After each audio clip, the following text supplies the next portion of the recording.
Call the roll. Glenn Whitley, County Judge. Here. Roy Charles Brooks, Commissioner Precinct 1. Present. Andy H. Wynn, Commissioner Precinct 2. Here. Gary Fickus, Commissioner Precinct 3. Here. J.D. Johnson, Commissioner Precinct 4. Here. Constitutes a quorum. Thank you. Our invitation today will be delivered by David Barrett, the Sheriff's Department. We appreciate you coming out today. After the invocation, please remain standing for our pledges. Shall we pray? Almighty God, we come to you today because we need your help, guidance, and mercy.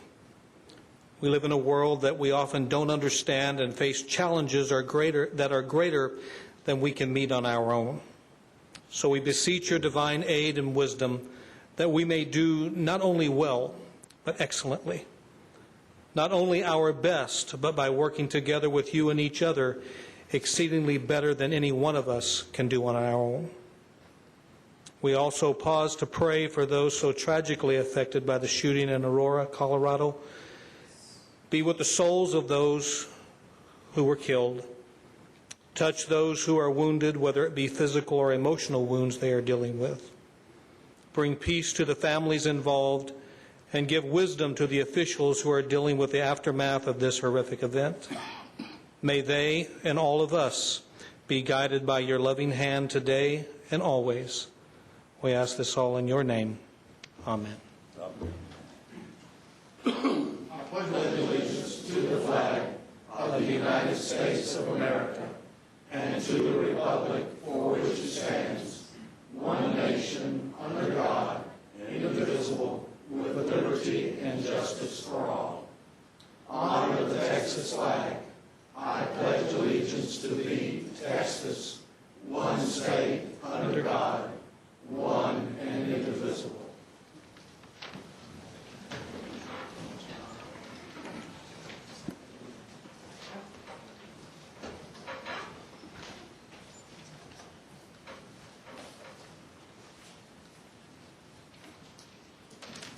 You usually don't wait to go ahead and make your announcement. Don't wait today. Your Honor, we do not have any agenda announcements today. Thank you.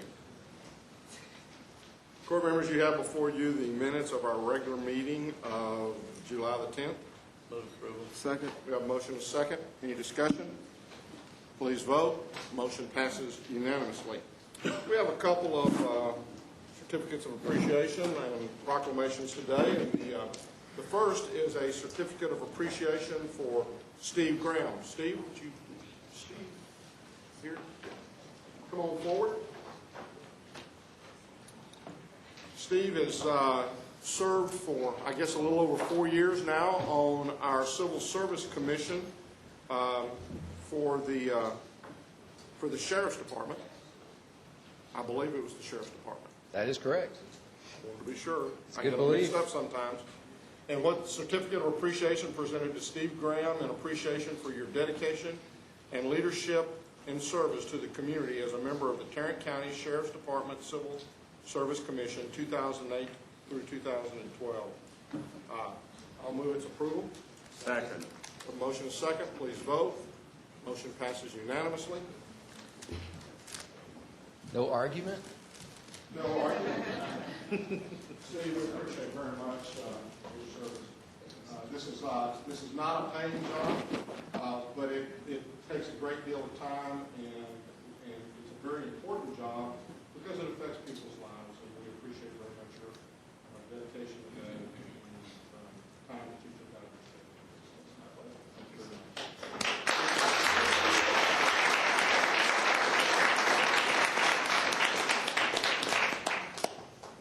Oh, come on, speak.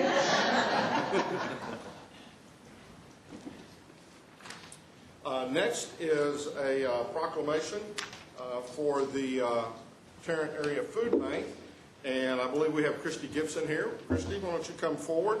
I'm going to read the proclamation, and then I think you've got some introductions that you'd like to make.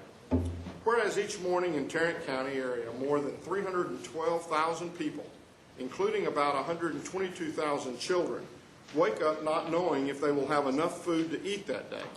And whereas the Tarrant Area Food Bank provides donated food to feeding sites that include food pantries, senior citizen centers, kids' cafes, emergency shelters, soup kitchens, low-income child care centers, and other social service centers.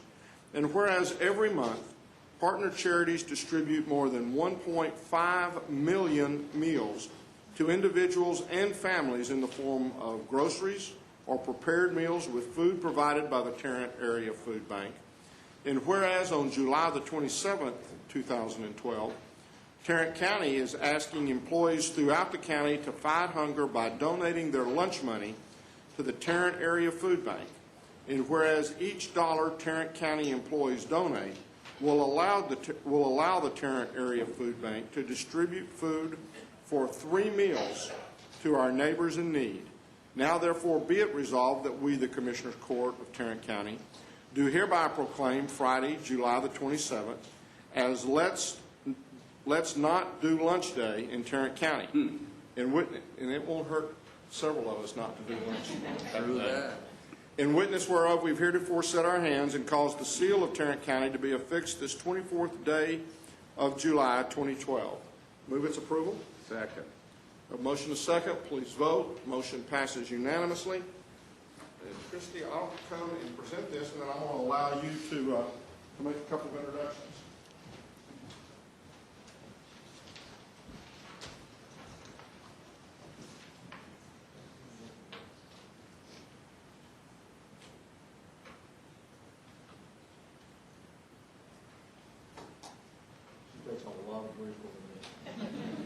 Thank you.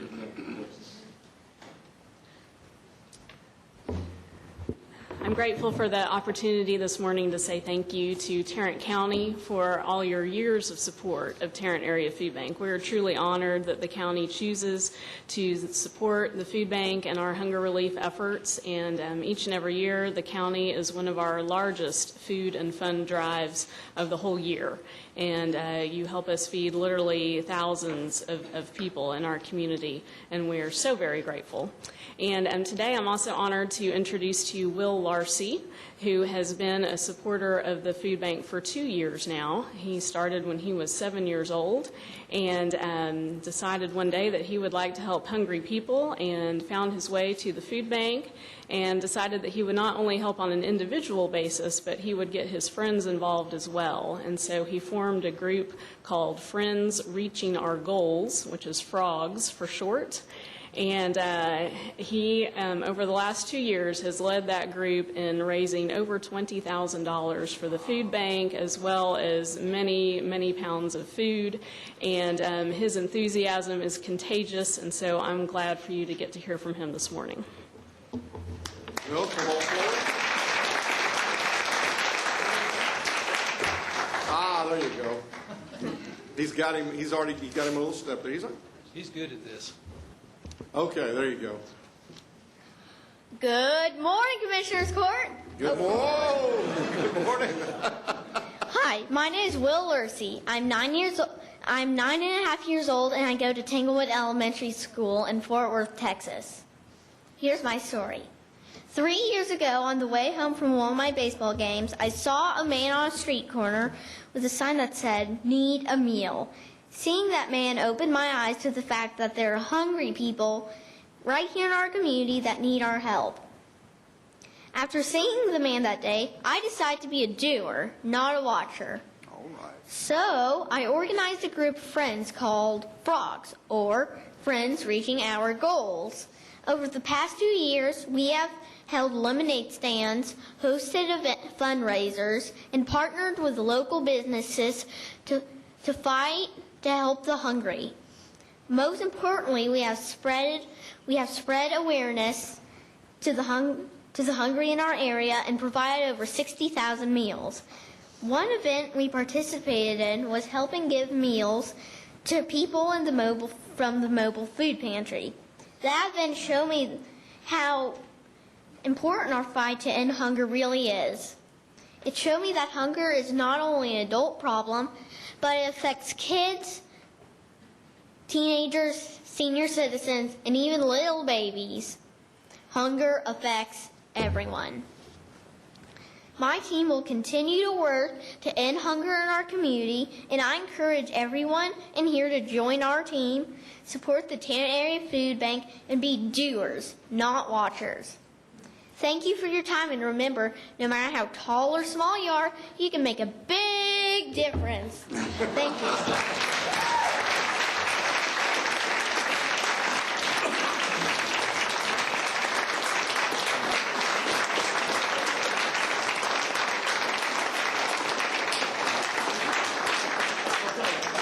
All right, well, to commemorate this day, we got a T-shirt with the courthouse on it, and then a little lunch bag that you can use to remind you of the day you came here. And we will work with you on that Tarrant Area Food Bank, and we'll make sure we get a lot of money to it too. So thank you for your enthusiasm. Thank you.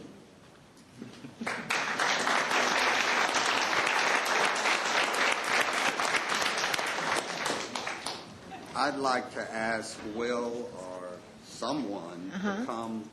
Oh, we'll happily collect your sack Bag today, Commissioner. full of money. I wanted to also mention that Mr. Manius and Mr. Early have already been hit up by Will and have both already donated, so they're off the hook.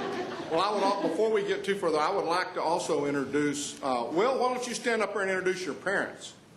So, the nice lady with the flip camera is my mom.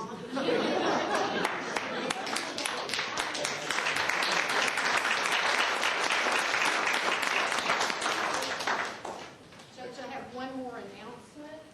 Come on up. That is that next Tuesday, right after court, is Taco Tuesday.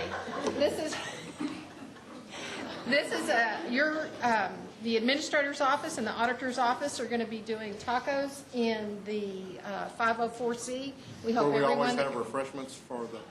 Yeah, except that we're going to ask you to donate as well for the food bank. So we got Taco Tuesday coming, and we'll have all sorts of entertainment.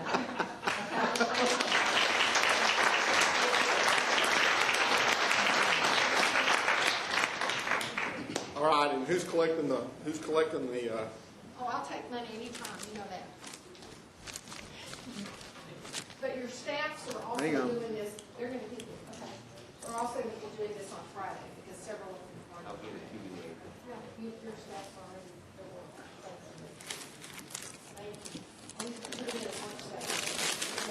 Thank you so much, appreciate it. Don't throw those bags away.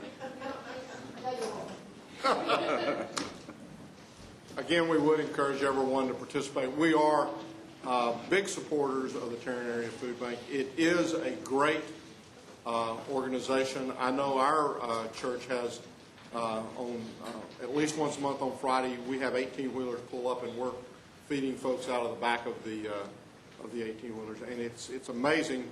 In this environment at this time, there are folks who would never have dreamed that they would ever be standing in a food line.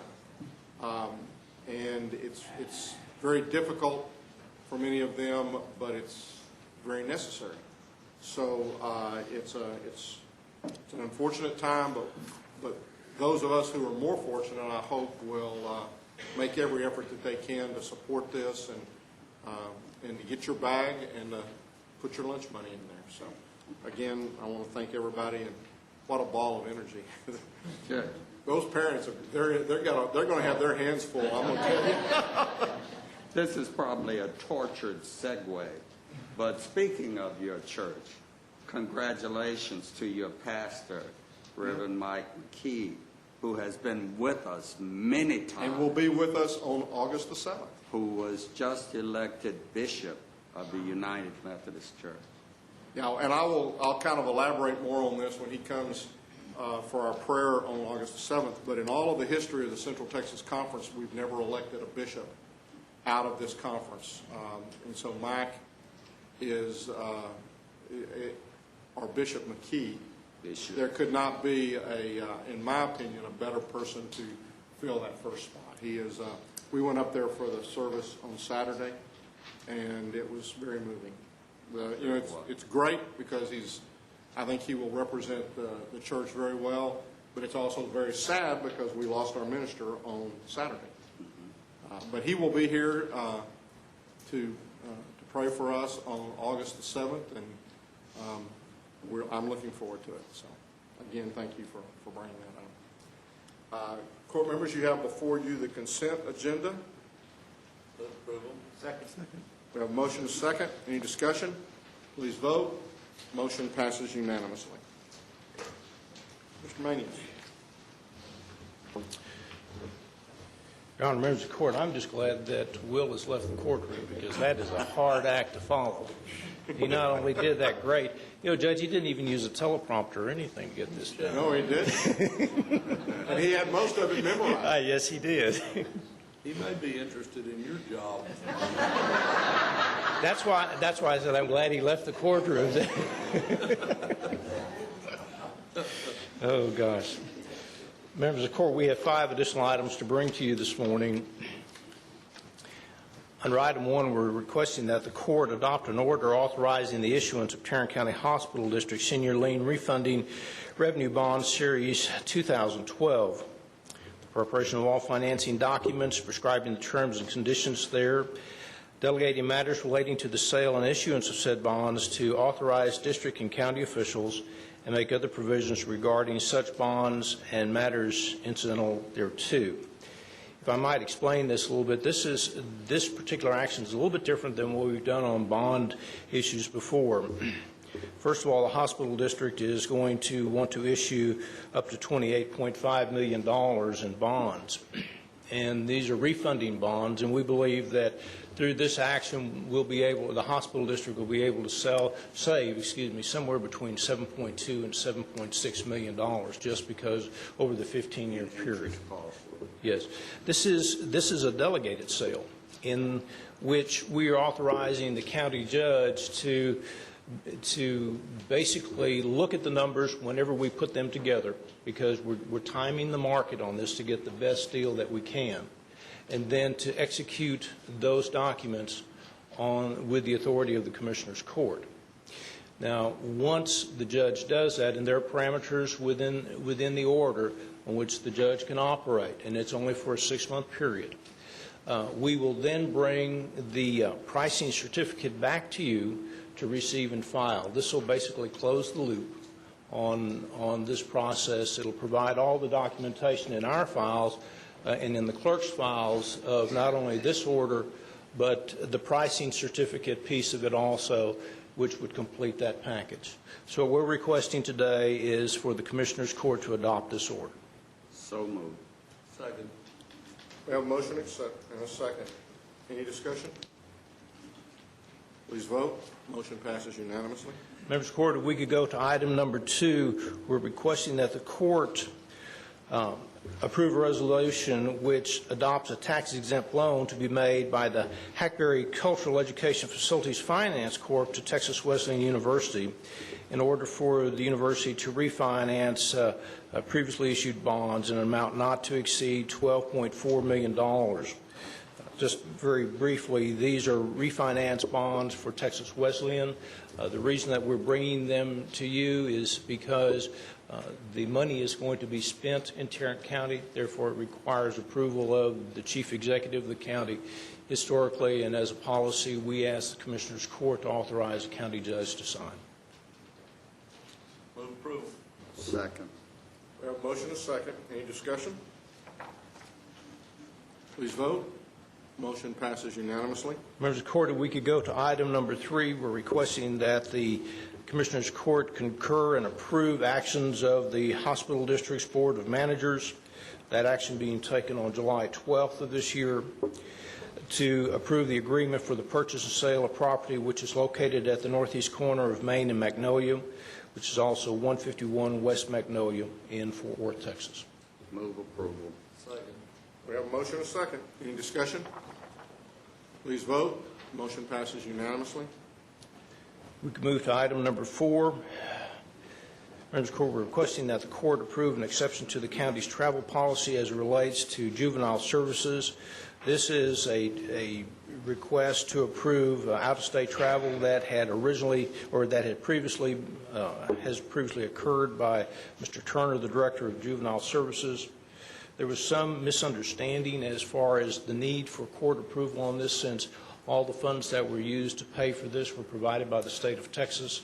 We've clarified that, and we are now requesting that the court approve this travel. Move for approval. Second. We have a motion and a second. Any discussion? Please vote. Motion passes unanimously. Finally, members of the court, on item number 5, this is also a request for a regional travel exception to our travel policy for juvenile services. Mr. Turner is enrolled in the 2012 Texas Probation Association Legislative Conference, which is being held in Dallas. He's requesting that he be allowed to stay overnight. Move approval. Second. We have a motion and a second. Any discussion? Please vote. Motion passes unanimously. Thank you, Your Honor. Thank you. Ms. Tidwell?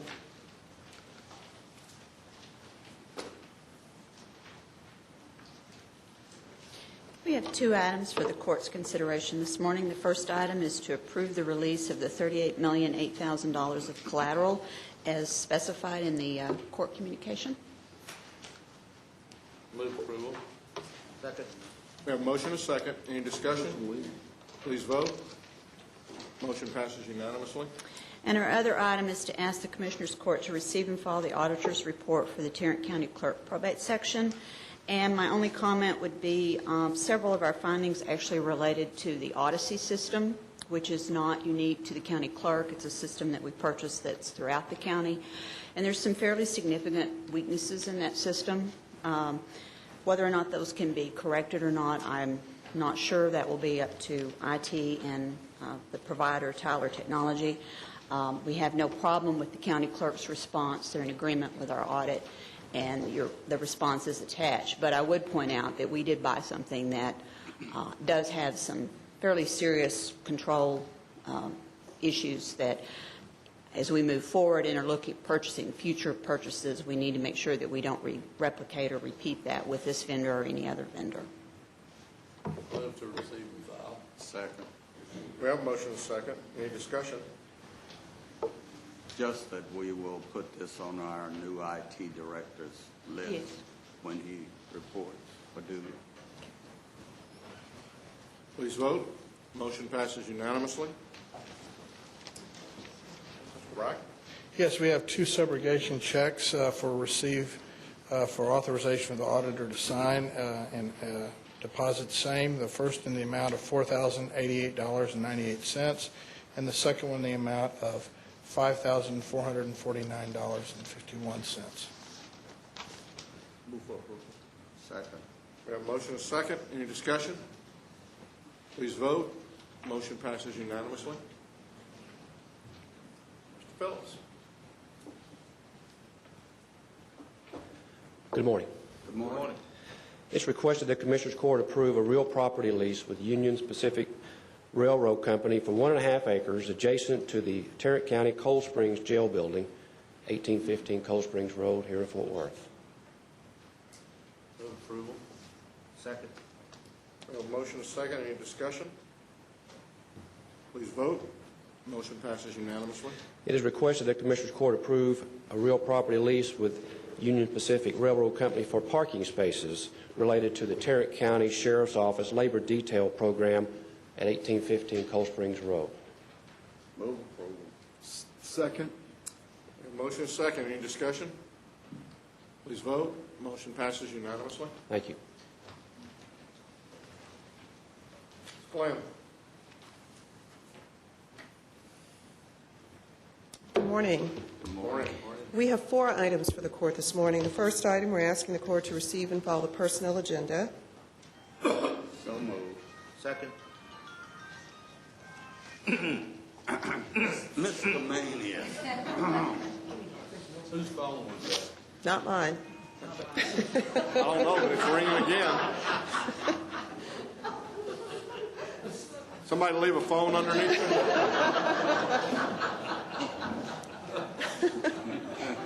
IT can't help you there. No. I apologize. Do you need them to come up here and show you how to turn that thing off? We have a motion and a second and plenty of discussion. Please vote. Motion passes unanimously. Thank you. Our second item, we're asking the court to approve the fiscal year 2013 holiday schedule. You do have it attached. It's pretty uncomplicated, and so we're asking for your approval. Move for approval. Second. We have a motion and a second. Any discussion? Please vote. Motion passes unanimously. The third item, we're asking the court to approve a waiver of terminal benefits for the 342nd District Court. As outlined in your court communique, the court coordinator from that court is retiring at the end of this month with just 44 vacation hours. So that's a first. The court is asking for a waiver effective the following day, August 1st. There will be very minimal salary savings. Move approval. Second. We have a motion and a second. Any discussion? When you say minimum salary savings, is that they've already identified who they're going to bring in? Yes, sir. Yes. And they're at the same court level, they're at the same level? It's actually a great level. Okay, so there'll be a little bit, but, Yeah. okay. We're By talking, the time we pay off the terminal benefit. A correct. little bit about even. Okay. That's right. Please vote. Motion passes unanimously. Our fourth and final item, we're asking the court to approve a waiver of terminal benefits for domestic relations. Domestic relations has a secretary, legal secretary too, who retired 13th of this month with 287 vacation hours. The department is requesting a waiver of 231 of those hours effective tomorrow. They do have someone prepared to start tomorrow if the court approved this action. We're looking at a net impact to the general fund of approximately $2,900, and that excludes fringe benefits. Move approval. Second. We have a motion and a second. Any discussion? Please vote. Motion passes unanimously. Thank you. Thank you. Mr. Beecham?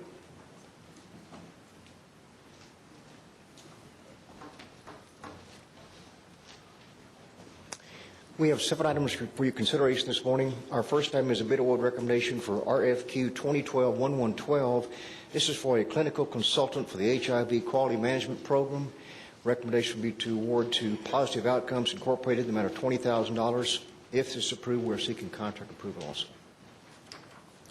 Move for approval. Second.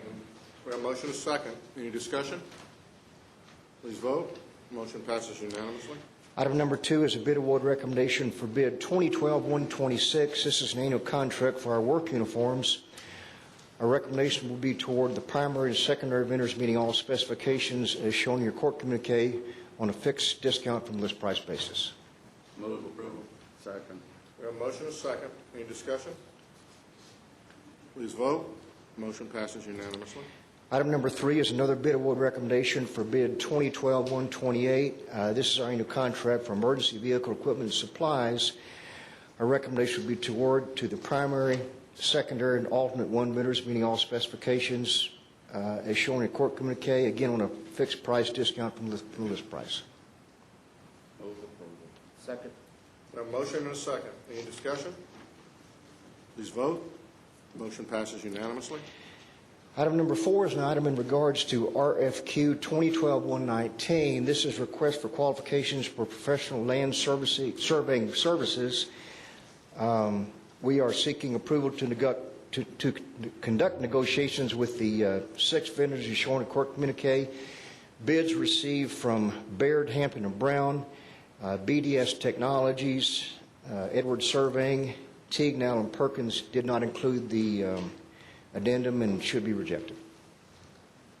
Why was this shown consent agenda? That was a mistake. Move approval. Second. We have a motion and a second. Any discussion? Please vote. Motion passes unanimously. Item number 5 is an item in regards to RFQ 2012-129. This is a new annual contract for commercial real estate brokerage services for various Tarrant County projects. We're seeking approval to conduct negotiations with the 4 vendors as shown in the court communique. Move for approval. Second. We have a motion and a second. Any discussion? Please vote. Motion passes unanimously. Item number 6 is an item in regards to RFP 2012-065 for enterprise storage products and professional services. This was a initially approved in Commissioners Court on July 3rd, 2012, under Court Order 113142, pending final contract negotiations.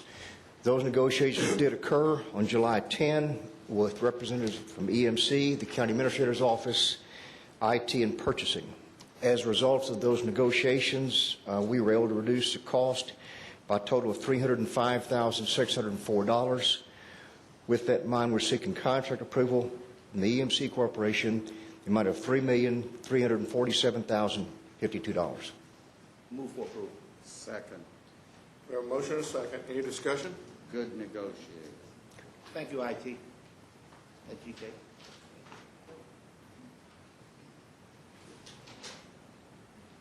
I wanted to ask one.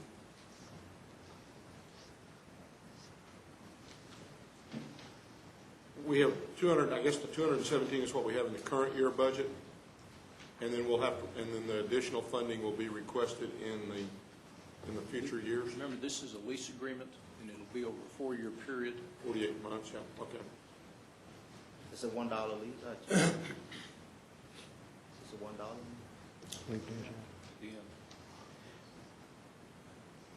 Please vote. Motion passes unanimously. Our last item, number 7, is an item in regards to bid 2012-099. This is a new contract for electronic fire alarm repair services. We are recommending rejection of all bids and seeking permission to rebid with revised specifications.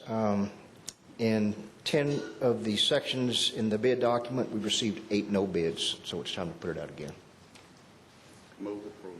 Second. We have a motion and a second. Any discussion? Please vote. Motion passes unanimously. Thank you. Thank you.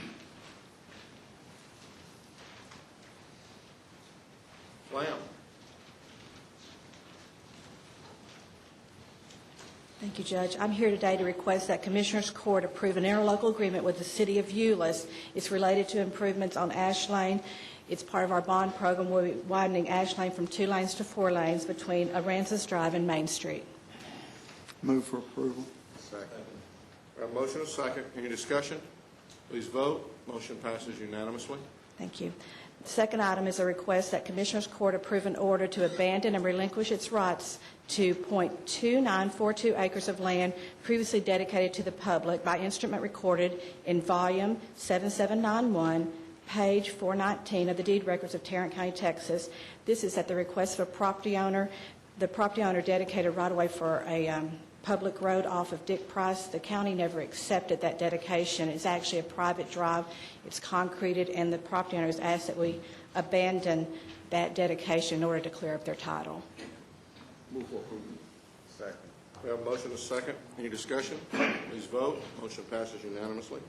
The third item is a request that Commissioners Court consider a proposed change of scope related to intersection improvements of Jackson Road at Cheeks-Sparger. It is part of the bond program. It's in the city of Colleyville, and Colleyville has done a study and elected to construct a roundabout rather than the signalized intersection. Move for approval. Second. We have a motion and a second. Any discussion? Please vote. Motion passes unanimously. And the fourth item is similar to the third in that the City of Colleyville has requested that Commissioners Court consider a proposed change of scope related to intersection improvements, this time at John McCain Road at Pleasant Run. Again, they have done an engineering study and have elected to construct a roundabout rather than a signalized intersection. Move for approval. Second. We have a motion and a second. Any discussion? Please vote. Motion passes unanimously. Thank you. I see that Terry Cockrell has come into the room, so welcome, sir. It's good to see you here, not in an official capacity. So, welcome. Commissioner Brooks, I believe you have an interlocal agreement. Looks like I've got a couple of them. We good, Ray? I move approval of items 9M1A through D. Second. We have a motion and a second. Any discussion? Please vote. Motion passes unanimously. Are there any appointments today? Being none, then we'll move on to the claims, including the addendum. Move approval of the claims, including the addendum. Second. A motion and a second to approve claims, including the addendum. Any discussion? Please vote. Motion passes unanimously. Briefing items, Mr. Manius. Thank you, Your Honor. Members of the court, we have two items we'd like to bring to the court this morning. The first is the monthly update from the hospital district. Mr. Early is here to address the court at this time. He actually got here early today. Early. Did you want this back?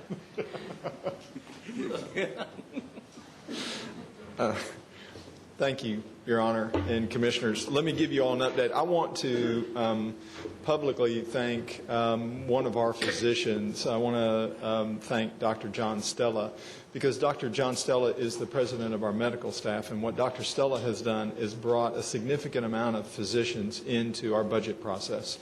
We have asked for physicians to play a role in that and make their recommendation as to what they see the budget for JPS should be and issues and items that they want included. And he's done an excellent job of including the physician staff into our budget making process. So when we present to you all a budget, there'll be components in there that our physicians have played a role in. They understand our financial situation, and they understand that their wish list is not as large as they would like it to be. But that methodical approach and the pragmatic approach that they've taken, I want to let you all know how much I appreciate Dr. Stella and the medical team for coming to our budget process. They've really played a key role in it. The other thing is I wanted to thank you all as a court and thank two of your members in particular, both the judge and Commissioner Brooks, for the ceremony that we had for the St. Joseph's alumni. We invited all the St. Joseph's alumni to come by and spend a little time with us regarding the demolition of the building. And it was a ceremony, not a sad function. I think all of us are to the point where we don't want to see St. Joe's looking the way it looks. We want to have it memorialized in our minds and our spirit. And we had invited 135 folks. We had room for about 145, and 260 people showed up. So we had a kind of a standing room only event. Both the judge and Commissioner Brooks, for the roles that they've played in the county, and particularly to that building, made presentations and represented this court and this county exceptionally well. And that was a great ceremony. We are going to publicly announce, and I have not even announced this to the Alumni Association, but what we're going to do now, I was so taken by that ceremony, we're going to initiate a new program for the alumni of St. Joe's. That building and that spirit and those people played such a role in the history of Tarrant County. We're asking them now, and I'm going to look for some funding sources, but we're going to ask the Alumni Association if they could come in and provide us with an oral history so that we can document it through technology and get stories. Throughout the day, I heard a variety of stories, some interesting, some sad, some incredibly important to our fabric of life. So I'm going to bring them in to talk about the oral history of this community, particularly why so many of those folks are still with us today. I thought it would be good to document that. So we're going to start that program of the oral history of St. Joe's for not only the Historical Society, but for our own good. It's great for JPS to hear the kind of stories of what people did for healthcare delivery in this community, in hopes that we can continue it on at JPS. So personally, thank you too for coming. It's a great ceremony. Wanted to give you a staffing update. It is not usual that I come to you and tell you people that we bring on board to JPS, because it's obviously in the daily routine of what we do, and we have people that come in and come out of JPS. But when we have somebody a little more high profile, I did want to make the announcement to you all that JPS has gone for a long period of time without really having a communications individual, somebody that from a VP level can lead our communications, and we've struggled with that position. We don't do as well communicating as I wish we did, and we need a variety of levels, just particularly communicating with inside our own 4,500 employees. So, and I don't need somebody that just writes press releases. I need somebody that has a strategic approach to helping us, just as you do. We don't really even have an announced public information officer at JPS. So we need that for just dealing with all the open records requests that we've done. So I have asked Mrs. J.R. Labby to join the staff at JPS. And Ms. Labby has gladly accepted a position at JPS, and J.R. Labby will be leaving the Fort Worth Star-Telegram and joining JPS, and we're pleased by that, and I think she'll make a nice addition with her 20-plus years of experience in Tarrant County. I think she knows a lot of people in your precincts and has worked well with them, and I think she'll make a big difference to JPS. So I wanted to let you all know that and let the public know that. She'll be joining JPS on August 6th. So we're pleased with her acceptance of that position. Also, the other thing I want to tell you is we have a thing at JPS called Big Rock issues. Big rocks are things that get in our way. And they're issues that have not been answered very well in the past 35 years. We seem to keep struggling with them, and I'm getting real tired of walking around the rocks. So I have initiated a new program that says you got to get the rock out of your way. And we hit 5 key areas. And one of our problems is our emergency room boarding. We're getting to see patients quicker at JPS, but we're not getting them up out of the emergency room and up into a room. That's a boarding issue. All facilities that have an emergency room have that problem. When I first started as the CEO at JPS, our daily census was 175 people in our emergency room. Last Thursday, we hit 380. So we still have the same facility, still have the same amount of folks, but we're having a huge amount to be the caregivers, but we have a huge amount of increase coming in that door. So you have to approach it in different levels. So Bill Whitman took that charge on and did an excellent job at reducing our boarding levels. And one of the things that we've communicated at JPS is that boarding at JPS is everybody's problem. It's not an emergency. We're too quick to say, well, that's that emergency rooms issue.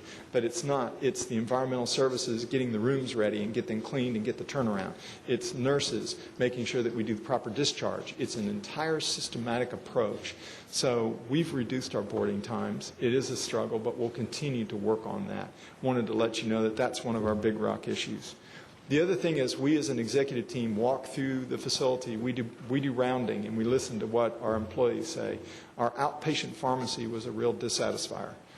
We were not doing as well in our outpatient pharmacy for our patients or our employees. And so we worked very, very hard at reducing wait times. We put 2 things into place that made a difference. One, we brought in and staffed properly for that position. The other thing is we have a program called Pick to Light. In the old days, being last month, we would take your prescription and take your name and write it down and then alphabetize that. So we would have Glenn Whitley come in. We would write down Whitley. We hoped that it would be legible. Mr. Whitley would come to our front area, and we would say Whitley. We'd look. We'd have to go back. We'd have to go through the alphabet and get you. Is that Whitley? Is it Bitly? Is it Quitly? Okay, we messed up. The W did. Not doing that anymore. Now what happens is when Mr. Whitley shows up at the front reception area, we put his name in computerized, and his pharmacy bag will light up.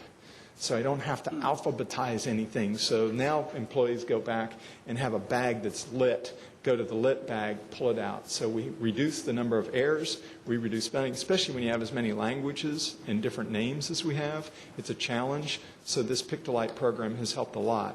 And that program alone and the staffing changes have reduced our times from a 2-hour wait for your prescription. This is on average, but a 2-hour wait to a 46-minute wait. And now we want to start reducing that 46-minute wait. So that big rock is starting to move a bit as well. I hope that you still have a human checking what's in the lighted bag. Oh, yes, we do. We do. We have a dual check system. The luxury of it is we don't have staff having to alphabetize, and then we don't have staff having to re-alphabetize when they go back. I got that part. Yeah, and so there is a check in it, definitely. There's a human check. The other thing that we're going to do at JPS is we're going to do a compensation review. We have a hard time when nurses say, well, Baylor is paying more for my position than you are, or THR is more. We've not done a comprehensive check of the compensation programs at JPS. We want to be able to compare in the community of what we pay. We also want to look at when somebody's been there 5 years, what sometimes we do, we make recruiting mistakes. We try very hard to get a new recruit in. We entice that compensation, and we find out the new recruit is making as much as somebody's been there 5 years. That becomes an employee dissatisfier. So we're going to bring in and look at overall compensation, how we relate to the community, and we'll be happy to release that to you all so that you know where we are with compensation. And Make where sure it's overall and not includes all the benefits, because yes, that's we will. important. We will. We'll make sure it's all inclusive, and we're going through the whole organization as well. And we'll do that. The other thing is, you may be surprised, and I think this is a sad fact, that we provide health care to everybody, but we don't have a specific clinic within the JPS network just for our employees. That, to me, makes no sense. I think if you work at JPS, you ought to have an employee dedicated to JPS employees. And if people think that's unfair, I think they should come work at JPS. So I think that you ought to have a clinic for your employees, and you ought to give them a perk. So in September, we'll be opening up our first employee clinic dedicated to our employees, that they can go before work, they can go during the lunch breaks, they can go after work, and I think that will be an employee satisfier. And I learned that from our school-based clinics. You put a school-based clinic there before 8 o'clock, when you see 5 kids, they're back in school at 8:10. You can do the same thing with your employees. And I think it's time that we gave our opportunities to our employees to have the best health they possibly can and give them every reason to be healthy and get their regular checkups. Sometimes we think we're removed from that because we're providing health care to everybody else. This doesn't happen to me. So we're going to do that one. And then I applaud you for that. But thank you. How are you going to staff it? At what level? We're bringing in, we just hired a physician. She has been in private practice. She is a great lady. She's also a resident of ours, did her residency program here. I believe she went to medical school in North Carolina. Family practice resident? Yes. Mm-hmm. And she will be a full-time doctor dedicated to that clinic, along with a nurse practitioner and a nursing staff. Excellent. Yeah, didn't want to do this piecemeal. Good question and good point. And then the last thing I wanted to update you on is our last big rock was nursing recruitment. I've mentioned to y'all that a lot of times we have a problem retaining nurses and getting nurses at JPS. JPS seems to be the place you want to start and then move on. Because, quote, if you can cut it at JPS, you can cut it anywhere kind of attitude. We're trying real hard to create greater nursing retention, but we had a lot of vacancies. In February, we had 160 vacancies in nursing. You can't provide the kind of care that you need, and you can't have your patient satisfaction scores where you want if you don't have team leads and you don't have the bedside capabilities to provide care. Proud to announce that our new CNO, Wanda Peebles, who's doing a great job for us, has taken that number from 160 in February to the June numbers of only 16 vacancies. So they've been very aggressive at going out and finding nurse positions and going through a proper process. It's not just if you're a live body, you can work here. It's good folks coming into the organization. So those areas have been key and instrumental to us, and I just wanted to take a little bit longer to give you those issues, because those are issues that, for whatever reason, the organization hasn't been quick to address. And so we'll continue to look at those, what we call big rock problems, and we'll give you updates on those. I'm happy, Your Honor, to take any questions that you or your colleagues as commissioners wish to ask. Any questions? Well, I'd like to see you for a minute after the meeting if you're still here. I will be still here. Yes, sir. Yes, sir. Thank you very much. Thank you. Thank you. Good job, Rob. Mr. Court, we have one additional item. This is item B, which is proposed issues as it relates to our legislative package for the 83rd session of the Texas Legislature. Mr. Mendez is here to talk to you. Good morning, Your Honor, and members of the court. This is a little earlier in the process that we bring these initial issues to you than usual, and the reason for that is due to this last redistricting cycle and election cycle, we find ourselves with a new House district, but we have 6 brand new members who are completely new to the process down in Austin. We have 1 returning member in that new House district, probably Chris Turner, who is a former member, so he's at least experienced in the legislative process. And the Senate is still kind of in flux. We do have a new senator representing a portion of the Kennedale-Mansfield area of Tarrant County, Senator Birdwell, but his district is largely rural, and it goes down all the way down to Waco. We want to take this opportunity to, as soon as possible, get a legislative platform in front of all these new members and people who have not represented Tarrant County beforehand, to educate them as to the concerns of the Commissioners Court here in Tarrant County. What I have for your consideration today is 8 broad policy statements that I think cover probably 3/4 of the legislation that's going to affect Tarrant County one way or the other. The majority of these you have seen before in some form or fashion, and I will touch upon them briefly and answer any questions you might have. The first one deals with our standard statement on opposition to unfunded and underfunded mandates. Largely self-explanatory, our opposition to any legislation that results in an unfunded or underfunded mandate coming down from the state. We haven't been very successful there, have we? Well, we have fought off the individual mandates, but in our efforts to get the state to adopt a policy statement that they will agree not to impose those on us, you're correct, Commissioner. We have not been successful in that effort. We'll keep trying. Well, this is going to be extremely important in the upcoming session, and I hope that this resolution would also encompass our hospital district, because I'm afraid they're about to get dumped on really badly. I believe so, yes, sir. Our second statement has to do with air quality initiatives. As you are aware, Texas is the North Texas area is a non-compliance area, and there are several programs that have been impacted by the state's budget crisis, most specifically the Texas Emissions Reduction Plan, and under that the LIRAP program, whose funding was cut by 80%. The funding didn't go away, it was just held in reserve by the state and not appropriated to its intended purpose. And we are going to try to fight to get those funds back in that program that was very successful in the North Texas area.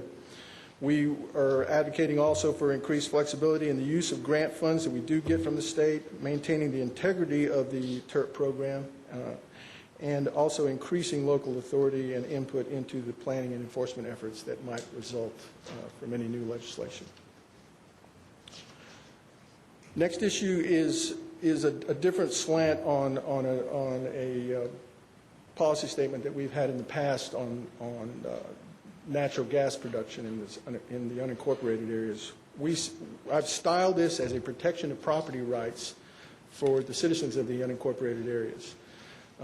The drilling in urban areas of the state, the cities have some authority over and ability to negotiate with the companies that are doing this drilling and production. The citizens in the unincorporated area, in urbanized areas, deserve no less protections, and we think that efforts to advance legislation in that regard need to be a part of this discussion and giving the county some authority. This is something we've worked on for at least the last 2 sessions. Yes, sir. And there will probably be additional efforts, especially with the increased activity in the Eagle Ford play in South Texas. There's been several interim hearings on those efforts, and a quantification of the impacts to the statewide road system in the neighborhood of billions of dollars as a result of the activity. The next issue has to do with support for innovative criminal justice initiatives. Since criminal justice is such a large part of county budget, we have worked very actively with our partners and with the legislature as all of these criminal justice related pieces of legislation go through the system. We want to make sure that the state does not ignore the prison system, the state prison system. We want to encourage them to adopt more alternatives to incarceration that will help our jail population pressures. to encourage the use of technology to enhance the exchange of information between the different criminal justice agencies, which we are actively a participant in, and the use of and funding for best practices in probation, parole, and reentry efforts, recognizing that these people do come back to the communities. I wonder if this isn't someplace that we also need to throw in something. Right now, if someone who is on the federally insured type of veterans, Medicare, if they are housed in our jail, they are dropped from coverage. And I believe that in there, the state has some ability to determine whether they're kicked off and they have to reapply. I think that the state has the ability to give them, a 60-day window or a 30-day window before they, where they might at least suspend the benefits, but not terminate the benefits. And the difference there is that while we may still be forced with providing the health care while they're incarcerated, at least if they're at the end of that 30 days out, they don't have to go through the whole reapplication process, which usually takes anywhere from 60 to 90 days, and that ends up backing them back up into JPS or into one of our other facilities. And I believe that that is a state decision as to when some of those benefits terminate. Would you like to see a bullet included in this policy statement addressing that? Yeah, I'd like to follow up first off to make sure that I've got that correct, and that so that we add a bullet in there that would encourage the state to suspend and not terminate benefits. And we're talking about people being held in our county jail, pre-conviction. Yeah. If somebody bails out, they're still covered.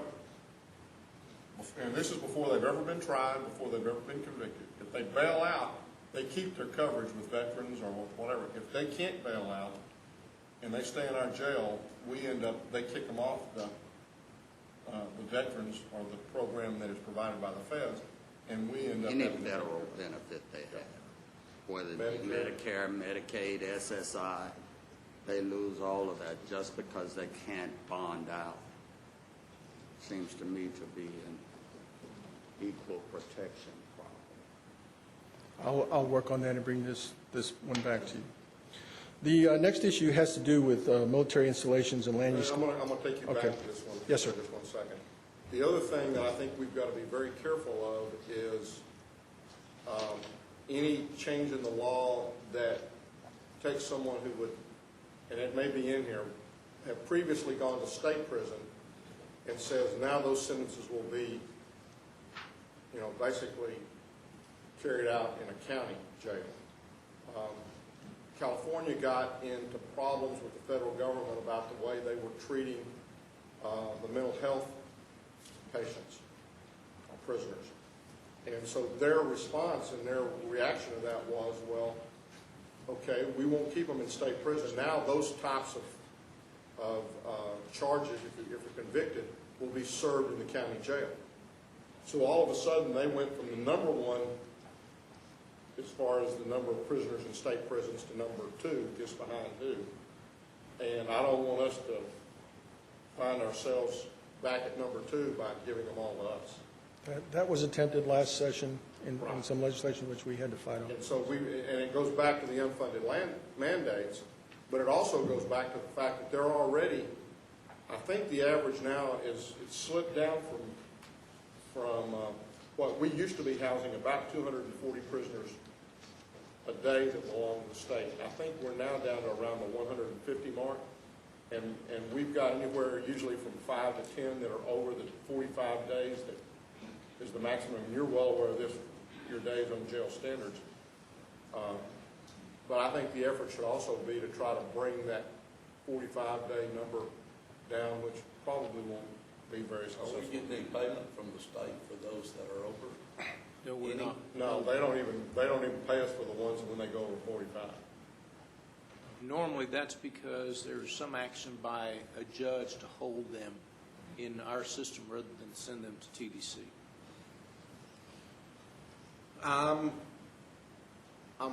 The only reason I say I'm not sure about that is because I understood that those ones that are in that 5, like I said, there's usually on average about 5 or 6 of them.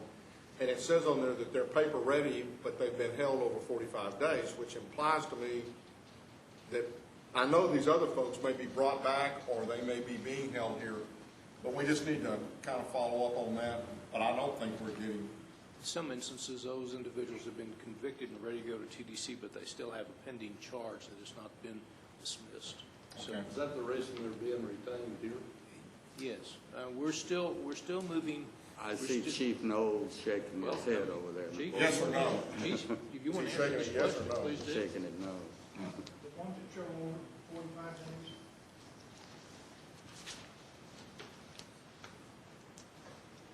The ones that show over 45 days fall into 2 categories. One is if a court here puts in the proceeding to hold them until further notice by the court, and we have a few of those.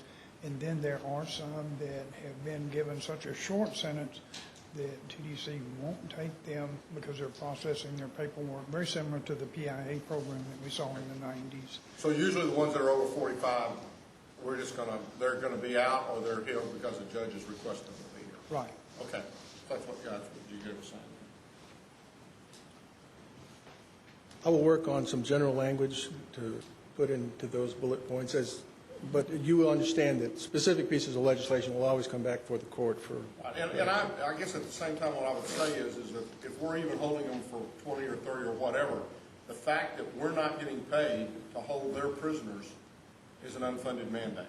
Absolutely. And it costs us millions of dollars each year that in effect costs our taxpayers tax dollars, property tax dollars. So, as everybody is so concerned about not raising taxes and not raising fees, they need to take their responsibility and leave to us our responsibility.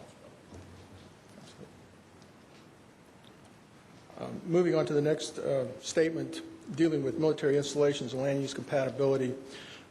This issue has come up over the last couple of sessions statewide regarding the incompatibilities between facilities and the surrounding communities. And the reason it's important is because that's a very high element during the BRAC process as all these facilities come under scrutiny. The interaction and the cooperation between the base and the surrounding cities and residents. So jumping out in front of that, the Naval Air Station Joint Reserve Base has created a regional coordinating committee, which we have 2 participants on. Randy Skinner sits on that board. Steve Townsend also sits on that board. And I've been working with their legislative policy group in constructing some language and a policy statement from the committee regarding the specific conflicts that we see here in Tarrant County, and that being there is some property on the end of the runways out there at the Naval Air Station that could come under, require some additional regulations and restrictions. The policy statement that has been adopted by the committee is reflected in the bullet points contained herein, and it calls for encouraging voluntary participation in the coordination efforts, a formal notification process for development in those areas that are particularly vulnerable. And what would help us in the unincorporated areas is to perhaps enhance the city's ETJ authority in those areas, similar to how we handle subdivision regulations in the ETJ, where we abdicate a bit of the county's authority in overseeing that to the city, but we do participate in the review process. We think that that's probably the best way to handle our particular situation. Whether or not that is included in whatever statewide legislation that is introduced, we'll be watching that as it progresses. The commander of our local base, Captain Bennett, has been working with his counterparts in other military bases around the state, and they are trying to reach a consensus through that coordinated effort. The next one is our standard support for permissive commissioners' court authority. We will always support any legislation that is permissive, that allows the Commissioners Court to decide whether or not they wish to implement or use any particular legislative power that is granted. The next policy statement is our opposition to revenue caps. The reason we specify revenue caps, really there's two reasons. We normally address policy statement on appraisal caps and revenue caps. I think we pretty much got the appraisal cap issue under control, primarily because we have natural allies in that opposition. The business community is on board with us in opposition to appraisal caps or any reduction in the current appraisal cap, I should say, because any cap will shift the burden to the commercial properties. And additionally, the passage of an appraisal cap requires a constitutional amendment, which is very difficult to achieve in the legislative process, and I think we have the votes to block that. Unfortunately, revenue caps is a different story. We don't have any natural opposition allies in that regard, and it does not require a constitutional amendment, which means it just takes a simple majority vote in the House and the Senate to get it to the governor's desk. And we think that the only argument we have really is the fact that it doesn't work anywhere else it's been tried in the country, and it is in direct opposition to local control. You are the elected body that is in control of the county's budget and setting the tax rate. An arbitrary revenue cap would just put that power in Austin, and it doesn't make any sense from that perspective. And finally, we have a policy statement in support of transportation improvements and funding, and the bullet points I've included therein reflect generally the advocacy efforts of TRTC and the Transportation Advocates of Texas group that has been working on this issue for several sessions. And this just gets us on board with those efforts, primarily to educate the state on the transportation needs, developing a consensus agenda for the improvement of transportation, stopping the diversion of transportation revenue, and encouraging the state to enact new revenue-generating measures. You know, we have tried for the last, I don't know how many legislative sessions to encourage the new revenue-generating measures with no avail. And, you know, I think that we're kind of talking in this area as far as our transportation groups of saying that we're going to tell you what the problems are and then let you figure out how to fix them. And certainly one of them would be the stopping the diversion. But I'm not altogether sure that the last bullet needs to be on there. I mean, I think it's their responsibility to figure that out. And, you know, I might suggest that we take the last bullet off. Again, what the legislature's been able to do is turn this thing around and make it look like we as local elected officials are supporting a tax increase, where that's not really the case. We're trying to get our projects done, and let's turn it around and let's let them figure out how to pay for it, and then they're the ones that'll be held responsible when the problems don't get fixed. So I would delete the last bullet. Very good. That's all I have for you this morning, Commissioners. I will make those modifications, and I guess we'll just bring those back for action next week. Mark? Yes, sir. On your previous one related to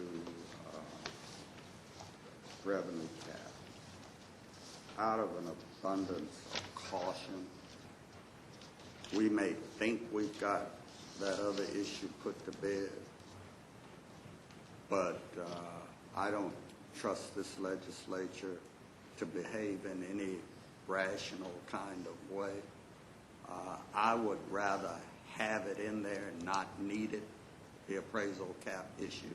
I'd rather have it in there so that you can address it if it does come up, and not need it than not have it in there and you not be able to speak to it if it does come up. Very good. I will include that and just bring back the previous statement that we've had in previous sessions.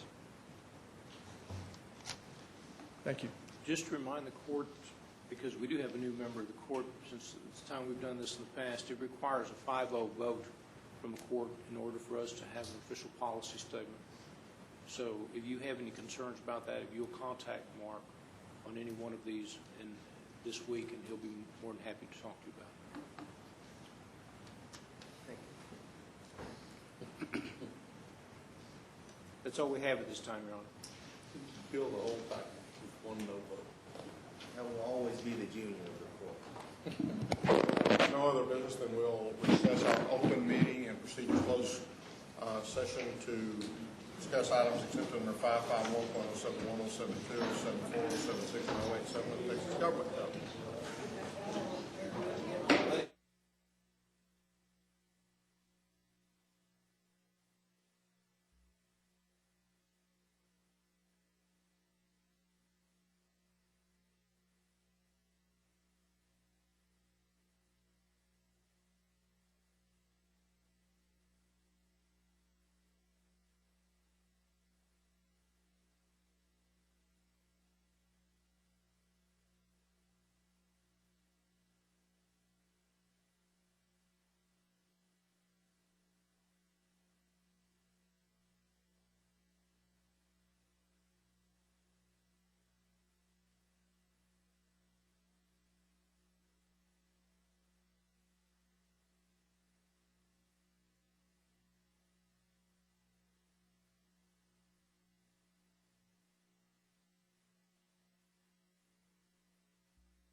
Having returned from closed session and there being no business to conduct at this time, we are adjourned.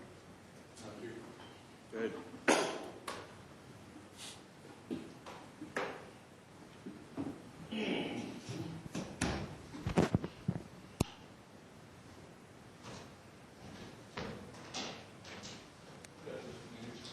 Commissioner Brooks, do you